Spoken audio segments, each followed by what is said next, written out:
So what's good, Family Fight fans? It's your boy JB, Trap House Boxing, back again with another video. Hey, shouts out to the whole LDBC. Y'all smash that like, subscribe button, share the video always, and leave your thoughts and comments at the end of the video. If you're looking for that exclusive street news, you know where to go. Go subscribe to Urban Media Fix. Also, go tune in to Fanon International and go hit that subscribe button, man, and hit the notification icon bell so you don't miss OG Boxing Talk every Sunday. 9 o'clock p.m. Eastern Standard Time. A.M. 9 o'clock a.m. Eastern Standard Time. Sorry about that. But this is the Rydell Booker versus Kubrat Pullev post-fight reaction, man. And I'm gonna start off by saying this, man. I mean, I was real high on Rydell Booker. You know, still is. But I know he's an older fighter, but I must be honest, man, that I was real disappointed in Rydell Booker last night. You know, I expected for him to be in better conditioning. I expected for him to let his hands go more than that, and that was one of my main concerns highlighting in this fight that I didn't get a chance to do a breakdown prediction because it all came about so fast. You know, but that was the only thing. My main concern has always been about Booker is his conditioning level, and it was so bad to where because that was like one of the issues in prior fights, especially in the Jermaine Franklin fight. But it was so bad I got tired of hearing Andre Ward saying over and over again, you know, he got a chance to change situation in his family and. You know, and you know, this, that, and the other, where they can do better, and you know, if you got a chance to change your family situation, the way you don't got to struggle no more, you should not come in looking like this. You know, I always say, you know, don't let a fighter whoop you in the gym. If you're gonna whoop you, don't let him whoop you off of conditioning and all that. Let him earn it. I mean, which is true. That's true. He's definitely right about all that. You know, but it was just the amount of times he kept saying it all night long. He kept saying the same thing over and over again. It got to the point I was like, man, be quiet, bro. And Andre Ward is my guy. But I even said, man, shut up, dude. I'm tired of hearing that. The dude didn't come in shape. It is what it is. I mean, this is what we hear now. He ain't in shape. But the thing is, this what got me about the whole being in shape deal, right? I mean, because soon, you know, the first round, you know, he was moving around. I could tell he wasn't going to be doing too much after that because I could just tell. You know, I gave him the first round, you know, he was letting his hands go to keep Pullev off him, but Pullev kept coming forward, you know what I mean, kept pressing the action. And I seen him laying on the ropes more and more in the early rounds. He started in the second round. He tried it in the first round a little bit, but, you know, he got off.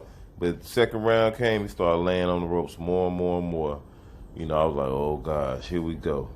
But he was throwing his, you know, ones that, you know, throwing a few shots, uppercuts, that, you know, sneaky uppercuts inside that we didn't see. Throwing a lot of 2-1-2s, 1-2-1s, jabs to the body. But he wasn't doing, it wasn't keeping Pullev. Pullev wasn't stepping backwards with those shots. He was not stepping backwards with those shots. But, you know, I just got tired of hearing about that conditioning crap, man. You know, and the thing about Pullev, to be honest with you, Pullev could have finished Rydell Booker, you know, earlier in this fight. He could have stopped him if he would have listened to his trainer. His trainer was telling him to go downstairs the whole time and then go to the body. He was like, look at his gut, look at his gut. Anybody that got a stomach that looks like that, you need to be going there. And, I mean, it was true. But the whole thing that mind boggles me, this is what I meant to say before I lost my train of thought. I had been in a conversation with Rydell Booker, right, briefly. And I had knew that he was in camp with Wilder. Before that, he was in camp with Usyk, you know. And after that, I knew he was in camp with Wilder, and the training camps was back to back. You know, I know he may not have been in shape prior to then, but the training camps was back to back. I'm trying to figure out why Rydell Booker wasn't in better shape than he was last night.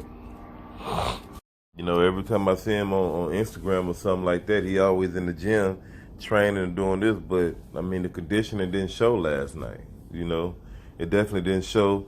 You got Pullev steady walking him down for 9 rounds, well really 10 rounds. You know, like I said, he tried to keep him at bay the first round, but after the first round, Pullev figured out what he was up against.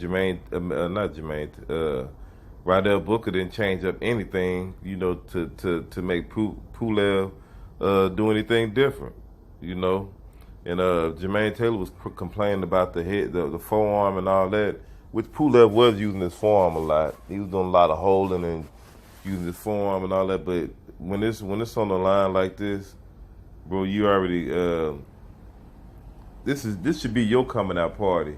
You know, you got the chance of a lifetime to make a change in your career, and you don't have time to argue and cry about forearms and all that. When they get down to that, you got to bite down and fight through that. You know, I know that's not part of. It is part of the boxing because everybody do it. A lot of people do it. Use their forearm. It's just like holding and hitting the back of the head. You got to work through all that. Low blows. You got to get through all that. You know, and he's well schooled enough to know that. But it just seemed like, you know, after the first round, second round, and I seen him rubbing on his eyes. It seemed like he was already checking out. You know, it seemed like Rydell Booker was checking out.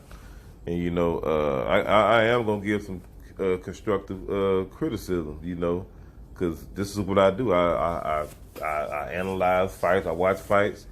And I get my take on it. You know, I was disappointed in Rydell Booker. I really was. You know, I was rooting for him to win this fight. You know, I expected him to let his hands go more. I expected for him to be in shape, but just the lack of professionalism. You know, and it's not no shot at Rydell. You know, this is coming from a good place. You know, it's coming from a good place, you know, from the heart, you know. But you know, I see he put a post saying that he let his fans down and all this other stuff, but he back at the drawing board. But I mean, last night was really your showcase. You were supposed to make a statement. You had a chance to be the IBF mandatory, you know, for Ruiz Joshua. You know, you had a chance right then and there, but he blew it. You know, he definitely blew it. You know, when these guys get a chance like this, you know, when they get down to the meat and potatoes, when it's time to grind and get to that level, you know, to get you over the top, you got to bite down, man. You got to pipe down. And I didn't see him pipe down nowhere, no time really in the fight. You know, he did what he knew how to do. At that point, he knew how to survive the rest of the rounds, and that's all it looked like Rydell Booker was doing, planning to do, just to survive the rest of the rounds. You know, didn't show me anything different from round 1 to 12. 10. You know, and as far as Pullev can't stop a Chihuahua from coming forward. You know what I mean? Pullev was throwing right hands all night, neglected the body.